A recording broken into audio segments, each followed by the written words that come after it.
Өтеді өмір, тоқтамас сірә, ағындай. Тұра алмас пенде жалғанға ешбір бағынбай. Алланың берген күніне тәубе етерміз, Тәңірдің салған жолына біздер шағынбай.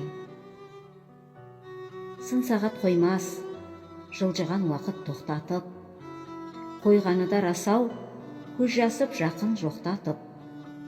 Тағдырға налып, жазықты болып жатамыз, сөзбенен кейде күнәға батып оқтатек. Қақ тәңір салған жолымен жүріп келерміз, қаққанбыз қиял, ойға да батып тереңбіз.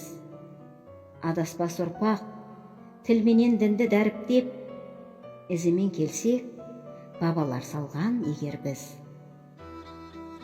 Дініміз ислам, нәсіп қып бізге парызды, бауырға құрмет, туысқа жақын салды ізгі. Мойныңда тұрар, жалғанда өтеу міндетің, қақ тәңір жолы біз үшін мәңгі маңызды. Адаспай бүгін, сауапты айды кім ұқты? Рамазан айы мұсылман үшін ұлықты. Тыйылып нәпсі, қанағат бойға ұялап, тазарып тәнің, жаныңа мейір тұныпты. Рамазан айы мұсылман үшін ұлықты.